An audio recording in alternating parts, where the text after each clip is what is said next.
ಜಮ್ಮು ಕಾಶ್ಮೀರದಲ್ಲಿ ಸುಂಟ್ರು ಗಾಳಿ ಜಾಸ್ತಿ. ಗಾಳಿ ಯಾವ ಮಟ್ಟಿಗೆ ಇರ್ತದೆ ಅಂದರೆ ಬೆಟ್ಟದ ಮೇಲೆ ಮನುಷ್ಯನೇ ಎತ್ಕೊಂಡು ಹೋಗುವಂಥ ಗಾಳಿ ಇರ್ತದೆ. ಏನಿಲ್ಲ ಅಂದರೂ ಮಲ್ಕೊಂಡಾಗ ನಿದ್ದೆ ಬರೋದಿಲ್ಲ, ಆ ಕಡೆ ಈ ಕಡೆ ಫೈರಿಂಗ್ ಆಗೋದು, ರಿಟರ್ನ್ ಬರ್ತೀವೋ ಇಲ್ವೋ ಅಂತ ಹೇಳುವಂಥ ಒಂದು ಮೆಂಟಾಲಿಟಿ ಮನೋಭಾವದಲ್ಲೇ ಹೋಗೋದು. ಒಂದು ಉಗ್ರವಾದಿನ ಶೂಟ್ ಮಾಡಬೇಕು ಅಂತ ಹೇಳಿದಾಗ ಕೈಯಲ್ಲಿ ಗನ್ ಇರಬೇಕು, ಅವ್ನು ಫೈರ್ ಮಾಡಿದ್ರೆ ಮಾತ್ರ ಅವ್ರಿಗೆ ಫೈರ್ ಮಾಡಬೇಕೆ ಹೊರತು ಬೇರೆ ಸಿಚುವೇಶನ್ ಅಲ್ಲಿ ಮಾಡಿದಾಗ ಇಲ್ಲ ಅವ್ನು ಪಬ್ಲಿಕ್ ಅಂತೇಳಿ ಪ್ರೂವ್ ಆಗೋದು. ಟ್ರೈನಲ್ಲಿ ರಜಾ ಬರೋ ಆರ್ಮಿಯವರು ತುಂಬ ಕಡಿಮೆ ಆಗ್ತಿದೆ, ಎಲ್ಲ ಫ್ಲೈಟಲ್ಲೇ ಬರ್ತಾ ಇರೋದು. ನಾವೆಲ್ಲ 8 ದಿನ ನಾಗಾಲ್ಯಾಂಡಿಂದೆಲ್ಲ ಬರ್ಬೇಕಾದ್ರೆ 8 ದಿನ ಆಗ್ತಿದೆ, ಟ್ರೈನಲ್ಲಿ ಜಾಗ ಸಿಗ್ತಿರ್ಲಿಲ್ಲ, ಅನ್ರಿಸರ್ವ್ ಕಂಪಾರ್ಟ್ಮೆಂಟು. ನಿನಗೆ ಮದುವೆ ಬೇಕಾ ಪ್ರಮೋಷನ್ ಬೇಕಾ ಅಂತ ಹೇಳೋದು. ಆ ಟೈಮಲ್ಲಿ ಪ್ರಿಫರೆನ್ಸ್ ನಂಬರ್ 1 ನಾವು ದೇಶಕ್ಕೆ ಕೊಡೋದು. ನಿಮ್ಮ ಜರ್ನಿಲಿ ತುಂಬಾ ಚಾಲೆಂಜಿಂಗ್ ಆಗಿತ್ತು ಈ ಸಿಚುವೇಶನ್ ಅನ್ನೋಂಥದ್ದು ಯಾವ್ದಾದ್ರು ಇದೆಯಾ?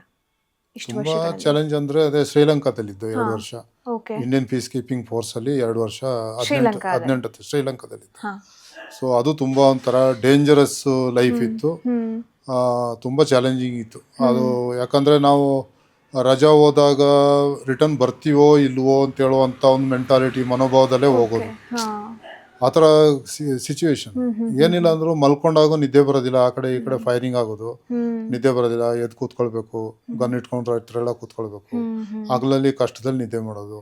ಸೊ ಈ ಥರ ಶ್ರೀಲಂಕಾ, ಜಮ್ಮು ಕಾಶ್ಮೀರಲ್ಲಿ ತುಂಬ ಸಿಚುವೇಶನ್ಸ್ ಆ ಥರ ಆಗಿದೆ. ಅದರಲ್ಲೂ ಉರಿ ಸೆಕ್ಟ್ರು, ಬಾರಾಮುಲ್ಲಾ, ಪೂಂಚು, ಸೊ ಇದೆಲ್ಲ ತುಂಬ ಕ್ರಿಟಿಕಲ್ ಏರಿಯಾ. ಅದೇ ಒಂದು ನಾವು ಉಗ್ರವಾದಿಗಳ ಜೊತೆಗೆ ಹೋರಾಡಬೇಕು, 2ನೇದು ಕ್ಲೈಮೇಟ್ ಜೊತೆಗೆ ಹೋರಾಡಬೇಕು, 3ನೇದು ಅಲ್ಲಿ ಪಬ್ಲಿಕ್ಸು ಹ್ಯೂಮನ್ ರೈಟ್ಸ್ ಅಂತ ಹೇಳೋ ಒಂದು ಇದು ಬಂದ್ಬಿಟ್ಟಿದೆ, ಹ್ಯೂಮನ್ ರೈಟ್ಸ್ ಜೊತೆಗೆ ಹೋರಾಡಬೇಕು. ಮುಂಚೆಲ್ಲ ಫಸ್ಟ್ ಟೈಮ್ ಜಮ್ಮು ಕಾಶ್ಮೀರ್ಗೆ ಹೋದಾಗ ಹ್ಯೂಮನ್ ರೈಟ್ಸ್ ಮೇಲೆ ಅಷ್ಟು ಇರಲಿಲ್ಲ, ಆರ್ಮಿಗೊಂದು ಪವರ್ ಕೊಟ್ಟಿದ್ರು. ಸೊ ಆಮೇಲೆ ಬರ್ತಾ ಏನಾಯ್ತು ಅಂದರೆ ಹ್ಯೂಮನ್ ರೈಟ್ಸ್ ಬಂದ ಮೇಲೆ ಪಬ್ಲಿಕ್ಸ್ ಜೊತೆಗೆ ನಾವು ಒಂದು ಉಗ್ರವಾದಿನ ಶೂಟ್ ಮಾಡಬೇಕು ಅಂತ ಹೇಳಿದಾಗ ತುಂಬ ಒಂದು ಪ್ರಾಬ್ಲಮ್. ಅವ್ನ ಕೈಯಲ್ಲಿ ಗನ್ ಇರಬೇಕು, ಅವ್ನು ಫೈರ್ ಮಾಡಿದ್ರೆ ಮಾತ್ರ ಅವ್ರಿಗೆ ಫೈರ್ ಮಾಡಬೇಕೆ ಹೊರತು ಬೇರೆ ಸಿಚುವೇಶನಲ್ಲಿ ಮಾಡಿದಾಗ ಇಲ್ಲ ಅವನು ಪಬ್ಲಿಕ್ ಅಂತೇಳಿ ಪ್ರೂವ್ ಆಗೋದು. ಯಾಕಂದರೆ ಈಗ ಸಾಧಾರಣ ದೇಶ ತುಂಬ ಒಂಥರ ಕ್ರಿಟಿಕಲ್ ಕಂಡೀಷನಲ್ಲಿ ಏನಕ್ಕಿದೆ ಅಂದರೆ, ಈಗ ಒಂದು ಉಗ್ರವಾದಿ ಅಲ್ಲಿಂದ ಬರ್ತಾ ಇದ್ದಾನೆ ಅಂದರೆ ಅವನಿಗೆ ಆಧಾರ್ ಕಾರ್ಡು, ಪ್ಯಾನ್ ಕಾರ್ಡ್ ಎಲ್ಲ ನಾವೇ ಮಾಡಿಕೊಡ್ತಾ ಇದ್ದೀವಿ. ತುಂಬ ಸಿಚುವೇಶನ್ಸ್ ಆ ಥರ ಇದೆ. ಸೊ ಅದರಿಂದ ಅವನ್ನ ಉಗ್ರವಾದಿ ಅಂತೇಳಿ ಪ್ರೂವ್ ಮಾಡೋಕ್ಕೆ ತುಂಬ ಕಷ್ಟ ಆಗುತ್ತೆ. ಅದರಿಂದ ರೈಫಲ್ ಇದ್ದು ಅವ್ನು ಫೈರ್ ಮಾಡಿದ್ರೆ ಮಾತ್ರ ಫೈರ್ ಮಾಡುವಂಥ ಒಂದು ಸಿಚುವೇಶನ್ ಇತ್ತು. ಸೊ ಈಗಿನ ಗೌರ್ಮೆಂಟು ಬಂದಾಗ ಸೊ ಅಲ್ಲಿ ಒಂದು ಪವರ್ ಕೊಟ್ಟಿದ್ದಾರೆ ಈಗ. ಸೊ ಫಸ್ಟ್ ಆಫ್ ಆಲು 370 ಈ ಆರ್ಟಿಕಲ್ 370 ಎಲ್ಲ ತೆಗೆದ ಮೇಲೆ ಸೊ ಜಮ್ಮು ಕಾಶ್ಮೀರಲ್ಲಿ ಒಂದು 60 to 70% ಟೆರರಿಸಮು ಕಡಿಮೆ ಆಗಿದೆ ಅಂತೇಳಿ. ಕಾರ್ಗಿಲ್ ಯುದ್ಧ ನಡೆದಂಥ ಸಮಯದಲ್ಲೂ ಕೂಡ ನೀವು ಇದ್ರಿ ಅನ್ಸುತ್ತೆ. ಆ ಜರ್ನಿ ಹೆಂಗಿತ್ತು? ಹೌದು, ಕಾರ್ಗಿಲ್ ಯುದ್ಧದಲ್ಲಿ ಅಂದರೆ ನಾವು ಕಾರ್ಗಿಲಲ್ಲಿ ಇರಲಿಲ್ಲ, ಜಮ್ಮು ಕಾಶ್ಮೀರಲ್ಲಿ ಎಷ್ಟು ಬೆಟಾಲಿಯನ್ ಇತ್ತು ಅವರೆಲ್ಲ ಬಂದು ಆಪರೇಷನ್ ವಿಜಯಲ್ಲಿ ಅಟೆಂಡ್ ಮಾಡಿದ ಲೆಕ್ಕನೇ ಅದು. ಕಾರ್ಗಿಲಲ್ಲಿ ಒಂದು ಇಂಡಿಕೇಟೆಡ್ ಪ್ಲೇಸಲ್ಲಿ ಕಾರ್ಗಿಲಲ್ಲಿ ಯುದ್ಧ ನಡೀತಿತ್ತೆ ಹೊರತು ಬಾಕಿ ಎಲ್ಲ ಬಾರ್ಡರ್ ಎಲ್ಲ ಫುಲ್ಲು ಅಲರ್ಟ್ ಆಗಿತ್ತು.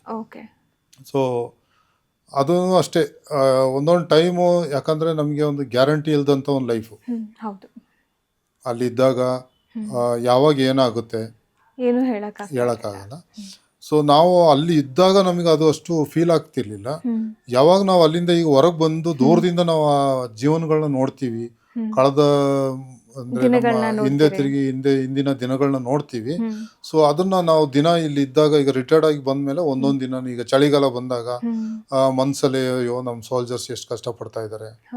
ನಾವು ಈಗ ನಾನು ಬೆಳಿಗ್ಗೆ ಹೋದಾಗ ಟೀ ಶರ್ಟ್ ಹಾಕೊಂಡು ಹೋಗ್ತೀನಿ, ಎಲ್ಲ ಅಲ್ಲಿ ಅಕ್ಕಪಕ್ಕದವರಾಗಲಿ ಅಲ್ಲಿ ನಮ್ಮ ಕೊಲೀಗ್ಸ್ ಅಲ್ಲಿ ಜಾಗಿಂಗ್ ಮಾಡೋ ಜಾಗದಲ್ಲಾಗಲಿ, ಸರ್ ಏನು ಸರ್ ಹಿಂಗೆ ಟೀ ಶರ್ಟ್ ಹಾಕೊಂಡು ಬಂದಿದ್ದೀರಾ ಅಂತಾರೆ. ಸೊ ನಮಗೆ ಅವ್ರನ್ನ ಜ್ಞಾಪಕ ಬರ್ತದೆ, ಆ ಹುಡುಗರನ್ನ. ಪಾಪ ಅಲ್ಲಿ 2 ಸಾಕ್ಸು, 2 ಪ್ಯಾಂಟು, 2 ಬನಿಯನು, ಶರ್ಟು, ಕೋಟು ಇಷ್ಟು ಹಾಕ್ಕೊಂಡು ಚಳಿ ತಡಿಯೋಕ್ಕಾಗೋದಿಲ್ಲ ಅಲ್ಲಿ. ಆ ಥರದಂಥ ಒಂದು ಸಿಚುವೇಶನ್. ಲೈಟ್ನಿಂಗ್ಸ್ ಬೇರೆ, ಗುಡುಗು ಮಿಂಚು ಜಾಸ್ತಿ ಎಫೆಕ್ಟ್ ಆಗುತ್ತೆ ಅಲ್ಲಿ ಜಮ್ಮು ಕಾಶ್ಮೀರಲ್ಲಿ. ಅದು ಎಸ್ಪೆಷಲಿ ಟೆಲಿಫೋನ್ ವೈರ್ಸ್ ಇರುತ್ತೆ ನೋಡಿ, ಅದು ಏನಾಗುತ್ತೆ ಅಂದರೆ ಲೈಟ್ನಿಂಗು ಹೊಡೆಯೋದು, ಅದಕ್ಕೆ ಅಬ್ಸರ್ವೇಷನ್ ಜಾಸ್ತಿ. ಟೆಲಿಫೋನ್ ವೈರು ಅಬ್ಸರ್ವೇಷನ್ ಜಾಸ್ತಿ ಆಗುತ್ತೆ. ಅದು ಅಕ್ಕಪಕ್ಕದಲ್ಲಿ ಇರೋರಿಗೆ ಅದು ಎಫೆಕ್ಟ್ ಆಗುತ್ತೆ ಲೈಟ್ನಿಂಗಲ್ಲಿ. ಮತ್ತು ಗಾಳಿ, ಸುಂಟ್ರು ಗಾಳಿ ಜಾಸ್ತಿ. ಗಾಳಿ ಯಾವ ಮಟ್ಟಿಗೆ ಇರ್ತದೆ ಅಂದರೆ ಬೆಟ್ಟದ ಮೇಲೆ ಮನುಷ್ಯನೇ ಎತ್ಕೊಂಡು ಹೋಗುವಂಥ ಗಾಳಿ ಇರುತ್ತೆ. ಅದಕ್ಕೆ ಬೇಕಾಗಿರುವಂತ ಸೆಕ್ಯೂರಿಟಿ ಅಂದ್ರೆ ನಿಮ್ಗೆ ಸೇಫ್ಟಿ ಪರ್ಪಸ್ ಎಲ್ಲಾನು ಕೂಡ ಸರ್ಕಾರ ನಿಮ್ಗೆ ಒದಗಿಸಿರುತ್ತಾ? ಸೇಫ್ಟಿ ಇದೆ, ಸೇಫ್ಟಿ ಪರ್ಪಸ್ ಎಲ್ಲ ಇದೆ, ಸೇಫ್ಟಿ ತುಂಬ ಇದೆ. ಬಟ್ ಏನಾದ್ರೂ ನಾವೀಗ ಹೊರಗಡೆ ಸೆಕ್ಯೂರಿಟಿ ಅಂತೇಳಿ ಹೋದಾಗ ಹೊರಗಡೆ ನಾವು ಪ್ರೊಟೆಕ್ಷನ್ಗೆ ಅಂತೇಳಿ ಇಲ್ಲ ಒಂದು ಉಗ್ರವಾದಿ ಇದ್ದಾರೆ ಕ್ರಾಸಿಂಗ್ ಏರಿಯಾ ಅಂತೇಳಿ ಬಂದಾಗ ಅದು ನಾವು ಓಪನ್ ಏರಿಯಾದಲ್ಲೇ ಕೂರ್ಬೇಕಾಯ್ತದೆ. ಸೊ ರೈನ್ ಕೋಟ್ ಕೊಡ್ತಾರೆ, ಎಲ್ಲ ಕೊಡ್ತಾರೆ. ಮಳೆ ಬರ್ತದೆ, ಮಳೆ ಬಂದು ರೈನ್ ಕೋಟ್ ಹಾಕೊಂಡು ಹೊರಗೆ ಹೋಗ್ತೀರಾ, ಹೊರಗೆ ಹೋದ್ಮೇಲೆ ಆ ರೈನ್ ಕೋಟ್ ಎಲ್ಲಿ ಕೆಲ್ಸಕ್ಕೆ ಬರುತ್ತೆ? ಸೊ ತುಂಬ ಇದು ಒಂದೊಂದು ಸಲ ಈ 6-7 ಗಂಟೆ ಹೊತ್ತು ನಾವು ಮೆಸೇಜ್ ಇರುತ್ತೆ, ಈ ಥರ ಈ ಜಾಗದಲ್ಲಿ ಮಿಲಿಟೆನ್ಸಿ ಕ್ರಾಸ್ ಆಗ್ತಾರೆ ಅಂತೇಳೋ ಮೆಸೇಜ್ ಇರುತ್ತೆ. ಆ ಮೆಸೇಜ್ ಇಟ್ಕೊಂಡು ನಾವು ಹೋಗಿ ಕೂರ್ಬೇಕಾದ್ರೆ 6-7 ಗಂಟೆ ಹೊತ್ತು ಮಳೆ ಬರ್ತಾ ಇರ್ತದೆ, ಭಾರಿ ಜೋರಾಗಿ ಮಳೆ ಬರುತ್ತೆ, ಐಸ್ ಬೀಳ್ತಾ ಇರ್ತದೆ. ಆ ಟೈಮಲ್ಲಿ ಕೆಳಗಡೆ ಕಲ್ಲು ಇಟ್ಕೊಂಡು ಕಲ್ಲು ಮೇಲೆ ಈ ರೈನ್ ಕೋಟ್ನೆಲ್ಲ ಒಳಗೆ ಇದು ಮಾಡ್ಕೊಂಡು ಅದ್ರ ಮೇಲೆ ನಾವು ಕಾಲ ಗನ್ ಇಟ್ಕೊಂಡು ಕೂತಿರ್ತೀವಿ. ಅಂಥ ಸಿಚುವೇಶನ್ಸ್ ತುಂಬ ಇರ್ತದೆ, ಮೂವ್ ಮಾಡೋಂಗಿಲ್ಲ, ಆ ಥರ ಸಿಚುವೇಶನ್ಸ್ ಇರುತ್ತೆ. ಸೊ ಈಗ ಇದೆಲ್ಲಾನು ಕೂಡ ನೀವೊಬ್ರು ಯಂಗ್ ಆಗಿರ್ಬೇಕಾದ್ರೆ, ಬ್ಯಾಚುಲರ್ ಆಗಿರ್ಬೇಕಾದ್ರೆ ಆಗದಂಥದ್ದು. ಆಫ್ಟರ್ ಮ್ಯಾರೇಜು ಈ ಥರ ಸಿಚುವೇಶನ್ಸ್ ಬಂದಾಗ ಯೋಚನೆ ಮಾಡೋಂಗಾಗತ್ತಾ? ಅಯ್ಯೋ ನನ್ನ ಹೆಂಡತಿ ಇದ್ದಾರೆ, ನನ್ನ ಮಕ್ಕಳಿದ್ದಾರೆ ಅಂತ ಯೋಚನೆ ಮಾಡೋ ಸಮಯ ಇರುತ್ತಾ? ಅಥವಾ ಇಲ್ಲ ದೇಶ ಸೇವೆಗೆ ಅಂತ ಬಂದಮೇಲೆ ನಾ ದೇಶನೇ ಎಲ್ಲ, ನನಗೆ ದೇಶ ಸೇವೆನೇ ಎಲ್ಲ ಅಂತ ಸ್ಟಡಿ ಆಗಿರ್ತೀರಾ ಅಂತ? ಸೊ ಇದು ನನ್ನ ಲೈಫಲ್ಲಿ ಒಂದು ಚಿಕ್ಕದಲ್ಲ, ಒಂದು ದೊಡ್ಡ ಇನ್ಸಿಡೆಂಟ್ ಅದು. ನಾನು ಆ್ಯಕ್ಚುಲಿ 94 ಮದುವೆ ಆಗಿರೋದು ನಂದು. 94 ಏನಾಗಿತ್ತು ಅಂದರೆ ನನಗೆ ಪ್ರಮೋಷನ್ ಡಿ ವಿ ಇತ್ತು. ಪ್ರಮೋಷನ್ ಡಿ ವಿ ಇದ್ದಾಗ ನನಗೆ ಏನು ಮಾಡಿದರು, ನಾನು ಮುಂಚೆ ರಜಾ ಬಂದಾಗ ಹೆಣ್ಣು ನೋಡಿ ಮದುವೆ ಎಲ್ಲ ಫಿಕ್ಸ್ ಮಾಡಿಕೊಂಡು ಜನವರಿ 18ಕ್ಕೆ ಮದುವೆ ಅಂತೇಳಿ ಫಿಕ್ಸ್ ಮಾಡ್ಕೊಂಡು ಬಂದ್ಬಿಟ್ಟಿದ್ದೀನಿ. ಸೊ ಜನವರಿ 24-25ಕ್ಕೆ ಪ್ರಮೋಷನ್ ಕೋರ್ಸ್ ಸ್ಟಾರ್ಟು. ಅವಾಗ ನಾನು ಹೇಳ್ಬೇಕಾದ್ರೆ ಸರ್ ಈ ಥರ ನಮ್ಮದು ಮದುವೆ ಸೆಟ್ಲ್ ಆಗಿದೆ, ಏನು ಮಾಡೋದು ಅಂತ ಹೇಳಿದಾಗ, ನಿನಗೆ ಮದುವೆ ಬೇಕಾ ಪ್ರಮೋಷನ್ ಬೇಕಾ ಅಂತ ಹೇಳಿದ್ರು. ಅಷ್ಟೊತ್ತಿಗಾಗಲೇ ಮದುವೆಗೆ ಎಲ್ಲ ಪ್ಲ್ಯಾನ್ ಆಗಿಬಿಟ್ಟಿತ್ತು, ಇನ್ವಿಟೇಷನ್ ಹೊಡೆದಿದ್ರು, ಎಲ್ಲ ಮಾಡಿದರು. ಸೊ ನಾನು ಸರ್ ಪ್ರಮೋಷನು ಬೇಕು, ಮದುವೆ ಬೇಕು. ಸೊ ಆಗ ಏನು ಮಾಡಿದ್ರು, ಈ ಥರ ಆಗೋದಿಲ್ಲ, ಆ ಥರ ಬೇಕು ಅಂದರೆ ಒಂದು ಕೆಲಸ ಮಾಡಿ 20 days ರಜಾ ಕೊಡ್ತೀನಿ, ಹೋಗಿ ಮದುವೆ ಮುಗಿಸ್ಕೊಂಡು ಬಂದ್ಬಿಡಿ ಅಂದರು. 20 days ರಜಾ ತಗೊಂಡೋಗಿ ಹೋಗ್ಲಿಕ್ಕೆ ಅವಾಗೆಲ್ಲ 6 ದಿನ ಬೇಕಿತ್ತು. ಬಂದು 3 ದಿನ ಪತ್ರಿಕೆ ಹಂಚಿ ಮದುವೆ ಆಗಿ 6ನೇ ದಿನ ನಾನು ರಜಾ ಮುಗಿಸ್ಕೊಂಡು ಹೊರಟೆ ಹೊರಟು ಪ್ರಮೋಷನ್ ಕ್ಲಾಸ್ ಮುಗಿಸ್ಕೊಂಡು ಆಮೇಲೆ 3-4 ತಿಂಗಳು ಕಳ್ಕೊಂಡು ಬಂದಿದ್ದು. ಸೊ ಮದುವೆ ಆದವ್ರಿಗೂ ಗೊತ್ತಿಲ್ಲ ನನಗೆ ಮದುವೆ ಆಗಿದ್ದೀನಿ, ನಾನು ಅತ್ತೆ ಮನೇಲಿ ಇದ್ದೀನಿ ಅಂತ. ಮದುವೆ ಮಾಡ್ಕೊಂಡವನಿಗೂ ಗೊತ್ತಿಲ್ಲ ನಾನು ಮದುವೆ ಆಗಿದ್ದೀನಿ ಅಂತ. ಸೊ ಹಂಗೆ ಬಂದು ಆರ್ಮಿಯಲ್ಲಿ ಮತ್ತೆ ದೇಶ ಫ್ಯಾಮಿಲಿ ಅಂತೇಳಿ ಬಂದಾಗ ನಾವು ಚಿಕ್ಕದ್ರಿಂದ ದೇಶಕ್ಕಾಗಿ ಇಷ್ಟು ವರ್ಷ ಸರ್ವಿಸ್ ಮಾಡಿದ್ಮೇಲೆ ಆ ಟೈಮಲ್ಲಿ ಪ್ರಿಫರೆನ್ಸ್ ನಂಬರ್ 1 ನಾವು ದೇಶಕ್ಕೆ ಕೊಡ. ಈಗ ನಾವು ರಿಟೈರ್ಡ್ ಆದ್ಮೇಲೆನೂ ಈಗ ಏನಾದ್ರು ಒಂದು ಪ್ರಾಬ್ಲಮ್ ಆದಾಗ ನಮಗೆ ಅನಿಸ್ತಾ, ಅಯ್ಯೋ ನಮ್ಮನ್ನು ಕರಿಬಾರ್ದ ಅಂತೇಳೋ ಒಂದು ಮನೋಭಾವಗಳು ಛಲ ಬರ್ತದೆ. ಅದು ಫಸ್ಟ್ ನಾವು ಟ್ರೈನಿಂಗ್ ಸೆಂಟ್ರಲ್ಲಿ ಸೇರ್ಕೊಂಡಾಗ ಏನೋ ಒಂಥರ ಇದಾಗಿರ್ತೀವಿ. ಈ 5 ವರ್ಷ ಯಂಗ್ ಸೋಲ್ಜರ್ಸ್ ಅಂತ ಹೇಳ್ತಾರಲ್ಲ, ಈ 5 ವರ್ಷ ಕಳೆದಾಗ ಅವನು ನಿಜವಾದ ಒಂದು ಸೋಲ್ಜರ್ ಆಗ್ತಾನೆ. ಆ 5 ವರ್ಷ ಆದ್ಮೇಲೆ ಅವನಿಗೆ ದೇಶಕ್ಕಾಗಿ ನಾವು ಏನು ಮಾಡಬೇಕು, ಎಲ್ರಿಗೊಂದು ಆಸೆ ಇರ್ತದೆ. ನಾನು ಒಂದು ಏನಾದ್ರೂ ಒಂದು ವೀರ ಮರಣ ಹೊಂದಬೇಕು ಅಂತ ಹೇಳೋ ಒಂದು ಆಸೆ ಇರ್ತದೆ. ನಮಗೂ ನನಗಂತೂ ಇತ್ತು, ನಾವು ಹೋಗೋದ್ರೊಳಗೆ ಏನಾದ್ರು ಒಂದು ಸಾಧನೆ ಮಾಡ್ಬಿಟ್ಟು ಹೋಗ್ಬೇಕು ಅಂತೇಳಿ ಇತ್ತು. ದೇವ್ರ ದಯದಿಂದ ಸಾಧನೆನೂ ಮಾಡ್ದಂಗಾಯ್ತು. 30 ವರ್ಷ ಸರ್ವಿಸ್ ಮಾಡಿದ್ದೀನಿ, ಒಂದು ಆನರಿ ಕ್ಯಾಪ್ಟನ್ ರ್ಯಾಂಕಲ್ಲಿ ಬಂದಿದ್ದೀನಿ. ಸಾಧನೆ ಮಾಡ್ದಂಗೂ ಆಯಿತು. ಕೈ ಕಾಲು ಚೆನ್ನಾಗಿ ಇಟ್ಕೊಂಡು ನಾನು ಇಲ್ಲಿಂದ ಹೆಂಗೆ ಹೋದ್ನೋ ಅದೇ ಥರ 32 ಹಲ್ಲು, 2 ಕೈ 2 ಕಾಲು ಎಲ್ಲ ಇಟ್ಕೊಂಡು ಆರೋಗ್ಯನೂ ಇಟ್ಕೊಂಡು ಬಂದಿದ್ದೀನಿ. ಈಗ ಬಂದು 15-17 ವರ್ಷ ಆಯಿತು. ಸೊ ಈಗ ಮೊದಲನೇದಾಗಿ ನೀವು ಸೇನೆಗೆ ಸೇರ್ಬೇಕು ಅಂತ ಹೇಳಿದಾಗ ಮನೇಲಿ ಅಪ್ಪ ಅಮ್ಮ ಎಲ್ಲ ಒಪ್ಕೊಂಡ್ರ? ಯಾಕಂದ್ರೆ ಮನೇಲಿ ಸೇನೆಗೆ ಸೇರ್ತಾರೆ ಅಂದ್ರೇನೆ ಅದು ಒಂಥರ ಕಳ್ಸಿಕೊಟ್ಮೇಲೆ ನಾವು ಗ್ಯಾರಂಟಿ ಇಲ್ಲ ಅಂತಾನೆ ತಿಳ್ಕೊಳ್ಬೇಕು. ಅದಕ್ಕೆ ಮನೆಯವರ ರೆಸ್ಪಾನ್ಸ್ ಹೆಂಗಿತ್ತು ಸರ್? ಅದೇ ಮನೆಯವ್ರ ರೆಸ್ಪಾನ್ಸ್ ಅಂದ್ರೆ ಅದೇ ನಾನು ಮೊದಲಲ್ಲಿ ಹೇಳಿದ್ದೀನಿ, ಕೊಡಗಿನವರು ಅಂತ ಹೇಳಿದಾಗ ಫಸ್ಟ್ ಪ್ರಿಯಾರಿಟಿ ಅವನು ಆರ್ಮಿನೇ ಯೋಚನೆ ಮಾಡೋದು. ಸೊ ಅಲ್ಲಿ ಅಪ್ಪ ಅಮ್ಮ ಅಕ್ಕ ತಂಗಿ ಅಣ್ಣ ತಮ್ಮದಿರಾಗ್ಲಿ ಅವ್ರು ಮೆಂಟಲಿ ಫಿಟ್ ಆಗಿರ್ತಾರೆ. ಆರ್ಮಿಗೆ ಸೇರಿದ್ನ ಬಿಡು, ಅವ್ನ್ ದೇಶ ಸೇವೆ ಮಾಡಕ್ ಹೋಗ್ತಾನೆ, ಅವ್ನು ಇದಾಗಿ ಬರ್ತಾನೆ ಅಂತೇಳಿ ಅವ್ರು ಯೋಚನೆ ಮಾಡಲ್ಲ. ಅವ್ನ್ ದೇಶ ಸೇವೆ ಮಾಡಕ್ ಹೋಗ್ತಾನೆ ಅಂತ ಹೇಳ್ತಾರೆ. ಅವ್ನು ಏನಾಗಿ ಬರ್ತಾನೆ ಅನ್ನೋದನ್ನ ಅವ್ರು ಯೋಚನೆ ಮಾಡಲ್ಲ. ಸೊ ನಾವು ಹೋಗುವಾಗ್ಲೂ ಅವರು ಅದೇ ತರ ಯೋಚನೆ ಮಾಡಿಲ್ಲ, ಏನೋ ಸೇರ್ಕೊಂಡಿದ್ದಾನೆ, ಆರ್ಮಿಗೆ ಸೇರಿದ್ದಾನೆ, ಬಿಡು, ಒಂದು ಗ್ರೇಟು ಅಂತೇಳೋ ಒಂದು ಇದು. ನಾನು ನನ್ನ ಮಕ್ಕಳನ್ನೆಲ್ಲ ಸೇರಿಸ್ಬೇಕು ಅಂತೇಳಿ ತುಂಬ ಇದು ಮಾಡಿದೆ. ಎಷ್ಟು ಜನ ಮಕ್ಕಳಿದ್ದಾರೆ? 2 ಗಂಡು ಮಕ್ಕಳಿದ್ದಾರೆ. ಒಬ್ರು ಸಿವಿಲ್ ಇಂಜಿನಿಯರು ಬ್ಯಾಂಗ್ಳೂರಲ್ಲಿದ್ದಾನೆ. ಇನ್ನೊಬ್ಬ ಚಿಕ್ಕವನು ಆರ್ಕಿಟೆಕ್ಟ್ ಆಸ್ಟ್ರೇಲಿಯಾದಲ್ಲಿ. ನಾನು ಅದೇ ಕ್ವೆಶನ್ ಕೇಳೋಣ ಅನ್ಕೊಂಡೆ. ಈಗ ನೀವು ಅಲ್ಲೆಲ್ಲ ಎಲ್ಲಾ ತರದ ಕಷ್ಟಗಳನ್ನ ಒಬ್ಬ ಸೈನಿಕನ ಜೀವನ ಹೇಗಿರುತ್ತೆ ಅಂತ ಅನುಭವಿಸ್ ಬಂದ ನೀವು ನಿಮ್ ಮಕ್ಕಳನ್ನ ಕೂಡ ಆ ಕಷ್ಟಕ್ಕೆ ದೂಕ್ಬೇಕಾ ಬೇಡವಾ ಅನ್ನೋ ತರ ಯಾವ ತರ ಯೋಚನೆ ಮಾಡಿದ್ರಿ ಅಂತ? ಫಸ್ಟ್ ಪ್ರಿಯಾರಿಟಿ ನಾನು ಅದನ್ನ ಯೋಚನೆ ಮಾಡಿದೆ. ಅಯ್ಯೋ ನಾನು ಇಷ್ಟು ಕಷ್ಟಪಟ್ಟನಲ್ಲ, ನನ್ನ ಮಕ್ಕಳು ಸ್ವಲ್ಪ ಇಲ್ಲಿರ್ಲಿ, ಫ್ರೀ ಆಗಿರ್ಲಿ ಅಂತೇಳಿ ಎಲ್ಲ ನಾನು ಯೋಚನೆ ಮಾಡಿದೆ. ಬಟ್ ನನ್ನ ಮಿಸಸ್ ತುಂಬಾನೇ ಹೇಳಿದ್ಲು, ಹೆಂಗಾದ್ರೂ ಆರ್ಮಿ ಕಳ್ಸ್ಬಿಡೋಣ ದೊಡ್ಡವನ್ನ, ಒಳ್ಳೆ ಹೈಟು ಬಾಡಿ ಇದ್ದಾನೆ, ಒಳ್ಳೆ ಪರ್ಸನಾಲಿಟಿ ಇದ್ದಾನೆ, ಒಳ್ಳೆ ಇದಾಗುತ್ತೆ ಅಂತೇಳಿ ತುಂಬಾ ಇದು ಮಾಡಿದ್ಲು. ಸೊ ನಂದೇ ಒಂದು ಸ್ವಲ್ಪ ನೆಗ್ಲೆಕ್ಟ್ ಮಾಡ್ಕೊಂಡೆ.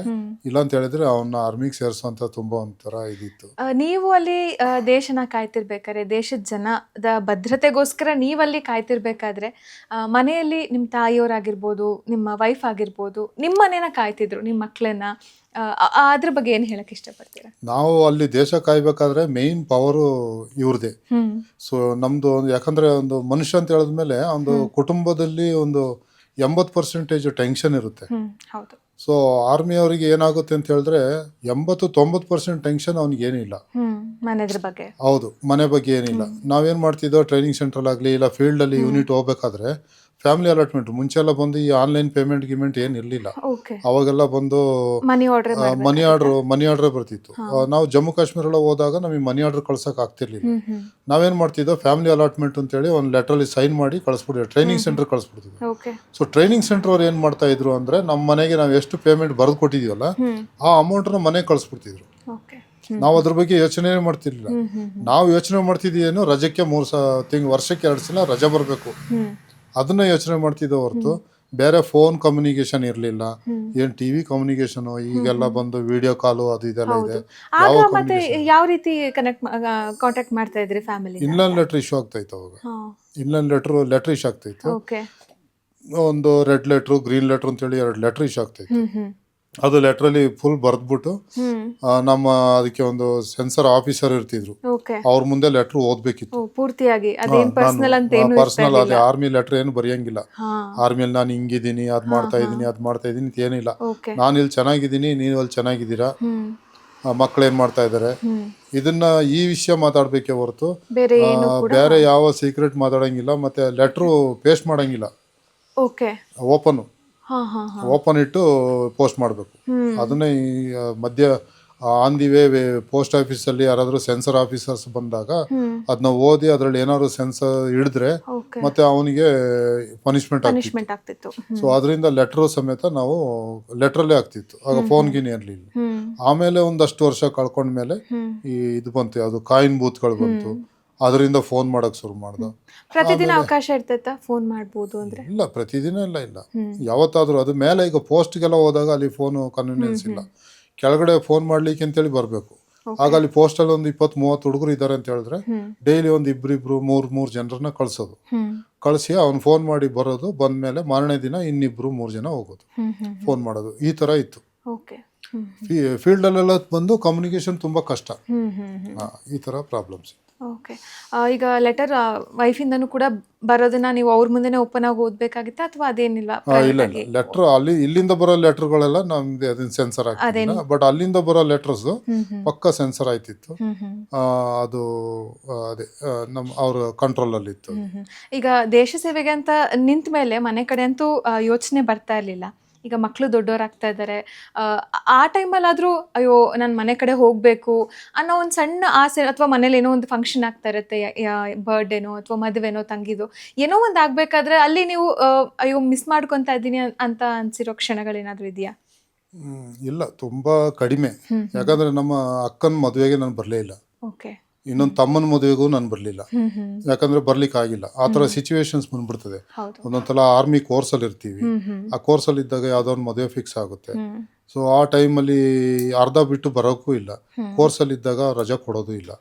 ನೆಕ್ಸ್ಟ್ ಇನ್ಸರ್ಜೆನ್ಸಿ ಏರಿಯಾದಲ್ಲಿ ಇರ್ತೀವಿ, ಯಾವುದೊಂದು ಆಪರೇಷನ್ ಇರ್ತೀವಿ, ಆ ಟೈಮಲ್ಲಿ ಇಲ್ಲ. ನಮ್ಮ ಎರಡನೇ ಅಕ್ಕನ ಮದುವೆ ಟೈಮಲ್ಲಿ ಮದುವೆ ಆಗಿದೆ ಗೊತ್ತಿಲ್ಲ, ಯಾಕಂದ್ರೆ ಲೆಟ್ರ್ ಬಂದು ಸೇರಿದ್ದೆ ಮದುವೆ ಆದ್ಮೇಲೆ. ಸೊ ಆ ಥರ ಎಲ್ಲ ಈ ಥರ ಎಲ್ಲ ಕಮ್ಯುನಿಕೇಶನ್ ಇತ್ತು. ಇವಾಗೆಲ್ಲ ತುಂಬ ಒಳ್ಳೆ ಒಳ್ಳೆ ಕಮ್ಯುನಿಕೇಷನ್ಸ್ ಇದೆ, ಚೆನ್ನಾಗಿದೆ. ಈಗಿನ ಮಕ್ಕಳಿಗೆ ಕನ್ವಿನಿಯನ್ಸು ಇದೆ. ನಾವೆಲ್ಲ ಕ್ಯಾಶುವಲ್ ಲೀವ್ ಅಂತೇಳಿ ಒಂದು 30 ದಿನ ಕೊಡ್ತಾರೆ. ಓಕೆ. ಅದೆಲ್ಲ 12-13 ವರ್ಷ ನಾನು ಯೂಸೇ ಮಾಡಿಲ್ಲ, ಹೋಗ್ಲೇ ಇಲ್ಲ. ನಾವು ಕೊಡ್ತಿರ್ಲಿಲ್ಲ, ನಮಗೆ ಅದು ಏನು ಅಂತ ಗೊತ್ತಿರಲಿಲ್ಲ. ಲಾಸ್ಟ್ ಮದುವೆ ಆದ್ಮೇಲೆ ಗೊತ್ತು ಕ್ಯಾಶುವಲ್ ಲೀವ್ ಏನು. ಒಂದು ತಿಂಗಳು ಎಕ್ಸ್ಟ್ರಾ ಲೀವ್ ಕೊಡ್ತಾರೆ ನಮಗೆ, CL ಕೊಡ್ತಾರೆ, ಅದು ಆಫ್ ವಾರಂಟ್ ಇರುತ್ತೆ ಅಂತ ಹೇಳಿಲ್ಲ. ಆಮೇಲೆ ಗೊತ್ತು ನಮಗೆ, ಅದುವರೆಗೆ ಅದು ಗೊತ್ತಿಲ್ಲ. ಈ ತರ ಈಗಂತೂ ಎಲ್ಲ ಟೆಕ್ನಾಲಜಿ ಎಲ್ಲ ತುಂಬಾ ಇಂಪ್ರೂವ್ ಆಗಿದೆ. ಈಗೆಲ್ಲ ತುಂಬಾ ಟೆಕ್ನಾಲಜಿ ತುಂಬಾ ಇಂಪ್ರೂವ್ ಇದೆ. ಆರ್ಮಿ ಬಂದು ನಾನು ಟೋಟಲಿ ಈಗಿಂದು ಯುವ ಜನರೇಷನ್ಗೆ ಏನು ಹೇಳ್ತೀನಿ ಅಂದರೆ, ಆರ್ಮಿಗೆ ಹೋಗಿ ಸೇರಿದರೆ ಫಿಸಿಕಲಿ ಆಗಲಿ, ಮೆಂಟಲಿ ಆಗಲಿ, ಫೈನಾನ್ಷಿಯಲಿ, ಆಮೇಲೆ ಅವರ ಥಿಂಕಿಂಗ್ಸು, ರೊಟೀನ್ ವರ್ಕ್ಸು, ಮತ್ತು ಲೀಗಲ್ ಸೇಫ್ನೆಸ್ ಇದೆ. ಈಗ ನಾವು ಎಕ್ಸಾಂಪಲ್ ಯಾವುದೋ ಒಂದು ಪ್ರಾಬ್ಲಮ್ ನಡೀತಾ ಇದೆ, ದೊಡ್ಡ ಗಲಾಟೆ ನಡೀತಾ ಇದೆ ಅಂತ ಹೇಳಿ ನಾನು ಆರ್ಮಿ ಅಂತ ಹೇಳಿದಾಗ ಆಟೋಮೆಟಿಕಲಿ ಅವ್ನು ಸಪ್ರೇಟ್ ಆಗ್ತಾನೆ. ಅವನು ಸಪ್ರೇಟ್ ಕಳಿಸ್ಬಿಡ್ತಾರೆ, ಹೋಗಪ್ಪ ಆ ಕಡೆ ಹೋಗು ಅಂತ ಹೇಳ್ತಾರೆ. ಯಾಕಂದ್ರೆ ಅವನದು ಸಿಚುವೇಶನ್ಸ್ ಗೊತ್ತು, ಎಲ್ರಿಗೂ ಗೊತ್ತು, ಅವನು ಏನು ಎಂತು ಅಂತೇಳಿ ಗೊತ್ತು ಅವ್ರಿಗೆ. ಸೊ ಈ ಥರ ಈ ಯುವ ಜನ್ರೇಷನ್ಗೆ ನಾನು ಮೇಯ್ನಾಗಿ ಈ ಮೂಲಕ ಹೇಳೋದು ಏನು ಅಂದರೆ, ಆ ಆರ್ಮಿಗೆ ಆದಷ್ಟು ಸೇರ್ಲಿಕ್ಕೆ ಟ್ರೈ ಮಾಡಿ. ಆರ್ಮಿಗೆ ಸೇರಿ ಎಲ್ಲ ಥರದ ಕನ್ವೀನಿಯನ್ಸ್ ಇದೆ. ಇವತ್ತು ಟ್ರೈನಲ್ಲಿ ರಜಾ ಬರೋ ಆರ್ಮಿಯವರು ತುಂಬ ಕಡಿಮೆ ಆಗ್ಬಿಟ್ಟಿದ್ದಾರೆ. ಎಲ್ಲ ಫ್ಲೈಟಲ್ಲೇ ಬರ್ತಾರೆ. ನಾವೆಲ್ಲ 8 ದಿನ ನಾಗಾಲ್ಯಾಂಡಿಂದೆಲ್ಲ ಬರ್ಬೇಕಾದ್ರೆ 8 ದಿನ ಆಗ್ತಿತ್ತು. ಟ್ರೈನಲ್ಲಿ ಜಾಗ ಸಿಗ್ತಿರ್ಲಿಲ್ಲ, ಅನ್ರಿಸರ್ವ್ ಕಂಪಾರ್ಟ್ಮೆಂಟು, ಸೀಟ್ ಸಿಗ್ತಿರ್ಲಿಲ್ಲ. ಎಲ್ಲ ಆರ್ಮಿಯವರೇ ನಿಂತ್ಕೊಂಡೇ ಬಂದಿದ್ದೀವಿ, ಫುಲ್ ರಾತ್ರಿ ನಿಂತ್ಕೊಂಡು ಬಂದಿದ್ದೀವಿ. ಈ ಥರ ಕಷ್ಟಪಟ್ಟು ನಾವು ಸರ್ವಿಸ್ ಮಾಡಿದ್ದೀವಿ. ಸೊ ಅಷ್ಟು ಕಷ್ಟಪಟ್ಟು ಸರ್ವಿಸ್ ಮಾಡಿದ್ದಕ್ಕೆ ಇವತ್ತೇನೋ ನಮಗೆ ದೇವರು ಆಗಲಿ ಇಲ್ಲ ದೇಶದ ಸೇನೆ ಆಗಲಿ ಏನೋ ಒಂದು ದಾರಿ ತೋರಿಸಿದೆ. ಅದನ್ನು ಇಟ್ಕೊಂಡು ಈಗ ನನಗೆ ಅಲ್ಲಿ 30 ವರ್ಷ ಮಾಡ್ಕೊಂಡು ಬಂದೆ.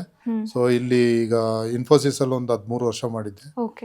ಸೊ ಈಗ ರಿಟೈರ್ಡ್ ಲೈಫು ಸ್ಪೆಂಡ್ ಮಾಡ್ತಾ ಇದ್ದೀನಿ. ಚೆನ್ನಾಗಿದೆ. ಆವತ್ತಿನ ಕಷ್ಟದ ದಿನಗಳು ನನಗೆ ಇವತ್ತು ಸಿಹಿ ಅನ್ನಿಸ್ತಾ ಇದೆ. ಆವತ್ತು ನಾನು ಕಷ್ಟಪಟ್ಟಾಗ ತುಂಬ ಕಷ್ಟ ಅನ್ನಿಸ್ತಿತ್ತು, ತುಂಬ ನೋವಾಗ್ತಿತ್ತು, ಯಾಕಪ್ಪ ಈ ಜೀವನ ಇಷ್ಟು ಕಷ್ಟಪಡ್ತಿದ್ದೀವಲ್ಲ ಅಂತೇಳಿ. ಬಟ್ ಅವತ್ತು ನಾವು ಕಷ್ಟಪಟ್ಟಿದ್ದಕ್ಕೆ ಇವತ್ತು ನಾವು ಕೂತಲ್ಲಿ ಆರಾಮಲ್ಲಿ ತಿಂಗಳಿಗೆ ಪೆನ್ಷನ್ ಬರುತ್ತೆ. 68-70 ಸಾವಿರ ರೂಪಾಯಿ ಪೆನ್ಷನ್ ಬರುತ್ತೆ. ಒಳ್ಳೆ ಕನ್ವೀನಿಯನ್ಸ್ ಇದೆ ಲೈಫು. ಮಕ್ಕಳು ಇಬ್ಬರು ಒಳ್ಳೆ ದಾರಿಯಾಗಿದ್ದಾರೆ. ದೇವ್ರ ದಯದಿಂದ ನನಗೆ ನಿಜ ಹೇಳಬೇಕಾದ್ರೆ ಈಗ ನಾನು ಡೈಲಿ ಪೆನ್ಷನ್ ಬರಬೇಕು ಅಂತ ಹೇಳಿದ್ರೆ 7 ಮಡ್ರಾಸ್ನ ನೆನೆಸ್ಕೊಳ್ತೀನಿ, ಮಡ್ರಾಸ್ ರೆಜಿಮೆಂಟ್ನ ನೆನೆಸ್ಕೊತೀನಿ. ನಮ್ಮ ಬೆಟಾಲಿಯನ್ದು ದೇವರು ಬಂದು ಸುಬ್ರಹ್ಮಣ್ಯ ಮುರುಘಾ ಅಂತ ಹೇಳ್ತಾರೆ. ಸೊ ಅವ್ರಿಗೆ ಪೂಜೆ ದಿನ ನಿಜ ಮಾತ್ರ ಅವ್ರಿಗೆ ದಿನಾನು ನಾನು ಕೈ ಮುಗಿತೀನಿ. ಸೊ ಇದೊಂದು ಲೈಫ್ ಸ್ಯಾಟಿಸ್ಫ್ಯಾಕ್ಷನ್ನು. ಟೋಟಲಿ ನಾನು ಹೇಳೋದಾದರೆ ಮನುಷ್ಯನಿಗೆ 2 ಥರದ ಸ್ಯಾಟಿಸ್ಫ್ಯಾಕ್ಷನ್ ಇದೆ. ಒಂದು ಲೈಫ್ ಸ್ಯಾಟಿಸ್ಫ್ಯಾಕ್ಷನ್, ಇನ್ನೊಂದು ಜಾಬ್ ಸ್ಯಾಟಿಸ್ಫ್ಯಾಕ್ಷನ್. ಬೆಳಗಿಂದ ಸಾಯಂಕಾಲದವರೆಗೆ ನಾವು ಏನು ಕೆಲಸ ಮಾಡ್ತೀವಿ ಅದು ನಾವು ಮಲ್ಕೊಳಕ್ಕೆ ಹೋದಾಗ ಒಂದು 5 ನಿಮಿಷ ಯೋಚನೆ ಮಾಡಿದಾಗ ನಮಗೆ ಗೊತ್ತಾಗುತ್ತೆ, ನಾವು ಬೆಳಗಿಂದ ಏನು ಒಳ್ಳೇದು ಮಾಡಿದ್ದೀನಿ, ಏನು ಕೆಟ್ಟದ್ದು ಮಾಡಿದ್ದೀನಿ, ಏನು ಮಾಡಬೇಕಿತ್ತು, ಏನು ಮಾಡಬಾರ್ದಿತ್ತು, ನಾಳೆ ನಾನು ಏನು ಮಾಡಬೇಕು. ಈ 3-4 ಕ್ವಶನಿಗೆ ಆನ್ಸರ್ ಕೊಟ್ಬಿಟ್ಟು ಮಲ್ಕೊಂಬಿಟ್ರೆ ನಮಗೂ ಒಂದು ಸ್ಯಾಟಿಸ್ಫ್ಯಾಕ್ಷನ್ ಸಿಗುತ್ತೆ. ಸೊ ಇದೇ ಥರ 60 ವಯಸ್ಸು ದುಡ್ದು ಮನುಷ್ಯ ಒಂದು ಒಳ್ಳೆಯ ಒಂದು ಪೆನ್ಷನ್ ಆಗಲಿ, ಒಂದು ಫೈನಾನ್ಷಿಯಲಿ ಅವನೊಂದು ಸೆಟ್ಲ್ಮೆಂಟ್ ಆಗಿ ಕೂತಾಗ ಅವನಿಗೊಂದು ಲೈಫ್ ಸ್ಯಾಟಿಸ್ಫ್ಯಾಕ್ಷನ್ ಇರುತ್ತೆ. ನಾನು ಜೀವನದಲ್ಲಿ ಏನೋ ಮಾಡಿದ್ದೀನಿ. ಈಗ ಸರ್ 30 ವರ್ಷ ವರ್ಕ್ ಮಾಡಿ 13 ವರ್ಷನೂ ಕೂಡ ಎಕ್ಸ್ಟ್ರಾ ಅಲ್ಲಿಂದ ಬಂದ್ಮೇಲೆ ಮಾಡಿ ಮತ್ತೆ ಈ ರಿಟೈರ್ಮೆಂಟ್ ಲೈಫಲ್ಲಿ ಸುಮ್ಮನೆ ಕುತ್ಕೊಳ್ಳೋದು ಅಂದರೆ ಅದು ಆಗದೆ ಇರೋ ಮಾತು. ಯಾಕಂದರೆ ನೀವು ಅಲ್ಲಿ ಸಾಕಷ್ಟು ಫಿಸಿಕಲ್ ಆ್ಯಕ್ಟಿವಿಟೀಸ್ ಮಾಡಿ ಒಂದು ಕ್ಷಣನೂ ವೇಸ್ಟ್ ಮಾಡಿದೆ, ಗೇಮ್ ಆಗಿರ್ಬೋದು, ಟ್ರೈನಿಂಗು, ಕೋರ್ಸಸ್ ಅಂತ ಹೇಳಿ ಅಷ್ಟು ಬ್ಯುಸಿ ಇದ್ದವರು ಸಡನ್ನಾಗಿ ಈ ಥರ ಸುಮ್ಮನೆ ಕೂರೋದು ಅಥವಾ ಮುಗಿತು ಇನ್ನು ಕೆಲಸದ ಏನೂ ಇಲ್ಲ ಅಂದಾಗ ಹೇಗೆ ಡೈಜೆಸ್ಟ್ ಮಾಡ್ಕೊತೀರ ಅದನ್ನ? ಇಲ್ಲ, ನಾವು ಸುಮ್ಮನೆ ಕೂರೋದೇ ಇಲ್ಲ.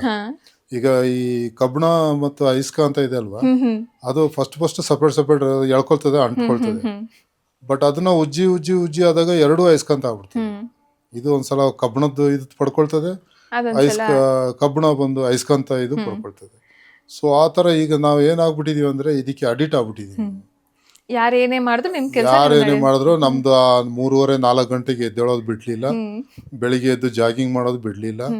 ಎಲ್ಲರೂ ಹೇಳ್ತಾರೆ, ಸರ್ 62 ವಯಸ್ಸಾಯ್ತು, ಇನ್ನು ಓಡಬೇಡಿ, ನೀವು ಸ್ವೆಟರ್ ಹಾಕೊಂಡು ಬನ್ನಿ, ಅದು ಮಾಡಿ ಇದು ಮಾಡಿ ಅಂತ.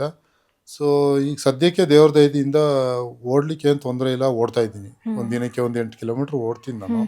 ಎಕ್ಸಸೈಸ್ಗಳೆಲ್ಲ ಮಾಡ್ತೀನಿ. ಸರ್ ಆಹಾರ ಪದ್ಧತಿ ಯಾವ ರೀತಿ? ಆಹಾರ ಪದ್ಧತಿ ಸೇಮ್. ಬೆಳಿಗ್ಗೆ ಆರ್ಮಿಯಲ್ಲಿ ಅದೇ, ಬೆಳಿಗ್ಗೆ ಬರ್ತೀನಿ, ಬೆಳಿಗ್ಗೆ ಬಂದ ಕೂಡಲೇ ಒಂದು ಸ್ವಲ್ಪ ಪಪ್ಪಾಯಿ ಗಿಪ್ಪಾಯಿ ಅದು ಇದು ತಿನ್ಕೊಳ್ಳೋದು, ಫ್ರೂಟ್ಸು. ಮನೆ ಕೆಲಸ ಮಿಸಸ್ಗೂ ಒಂದು ಸ್ವಲ್ಪ ಹೆಲ್ಪ್ ಹೆಲ್ಪಿಂಗು. ಇದನ್ನೇ ಈಗ ರೊಟೇಷನ್ ಮಾಡಿಕೊಂಡು ನಾಷ್ಟ ಮಾಡಿಕೊಂಡು ಆಮೇಲೆ ಏನಾದ್ರು ಒಂದು ಚಿಕ್ಕ ಪುಟ್ಟ ಕೆಲಸಗಳಿರುತ್ತೆ. ಮೈಸೂರು ಎಕ್ಸೋರಿಸ್ ಮೆನ್ ಮೂವ್ಮೆಂಟ್ಗೆ ವೈಸ್ ಪ್ರೆಸಿಡೆಂಟ್ ಆಗಿದ್ದೀನಿ ನಾನು. ಓಕೆ. ಸೊ ಮೈಸೂರು ಡಿಸ್ಟಿಕ್ಗೆ ಎಕ್ಸೋರಿಸ್ ಮೆನ್ ಗ್ರೂಪ್ ಇದೆ. ಸೊ ಅದರಲ್ಲಿ ಏನಾದ್ರು ಒಂದು ಪ್ರೋಗ್ರಾಮ್ಸ್ ಇರುತ್ತೆ. ಲಾಸ್ಟ್ ಇಯರ್ ಸೇನಾ ದಿವಸ ದಿನ ನಾವು ಬಂದು ಅಂಧರ ಮಕ್ಕಳು, ಕುರುಡು ಮಕ್ಕಳೆಲ್ಲ ಇದ್ದಾರೆ ಇಲ್ಲಿ ನಮ್ಮ ಬಂಬು ಬಜಾರಲ್ಲಿ. ಆ ಸ್ಕೂಲಲ್ಲಿ ಹೋಗಿ ಆ ಮಕ್ಕಳ ಜೊತೆಗೆ ಒಂದಿನ ಸ್ಪೆಂಡ್ ಮಾಡ್ದು, ಅವರಿಗೊಂದು ಊಟ, ಅವ್ರ ಜೊತೆಗೆ ಒಂದಿನ ಕಲ್ಚರಲ್ ಪ್ರೋಗ್ರಾಮ್ಸ್ ಎಲ್ಲ ಇಟ್ಕೊಂಡು ಒಂದಿನ ಅವ್ರ ಹತ್ರ ಸ್ಪೆಂಡ್ ಮಾಡ್ತೀವಿ. ಸೊ ಈ ದಿನನೂ ನಾವು ಜನರಲ್ ಕಾರ್ಯಪ್ಪ ಸ್ಟ್ಯಾಚ್ಯೂ ಇದೆ, ಅಲ್ಲಿಗೂ ರೀತ್ ಲೇಯಿಂಗ್ ಮಾಡಿ, ಅಲ್ಲಿಗೂ ಮಾಲಾರ್ಪಣೆ ಎಲ್ಲ ಮಾಡಿ, ಅಲ್ಲಿಗೂ ಒಂದು ಫಂಕ್ಷನ್ ಮಾಡಿ ಬಂದಿದ್ದೀವಿ. Okay sir. ಸೊ ಈಗ ಈ ಥರ ಏನಾದರೂ ಒಂದು ಬ್ಯುಸಿ ಇರ್ತದೆ, ಫ್ರೀ ಅಂತೂ ಇರೋದಿಲ್ಲ. ಈಗ ಕೊನೆಯದಾಗಿ ಸರ್, ನಮ್ಮ ಯುವ ಜನತೆಗೆ ಭಾರತೀಯ ಸೇನೆ ಬಗ್ಗೆ ಅಥವಾ ಅವ್ರಿಗೊಂದು ಏನಾದರೂ ಒಂದು ಮೆಸೇಜ್ ಕೊಡೋದಿದ್ರೆ ಏನು ಕೊಡ್ತೀರಾ ಅಂತ?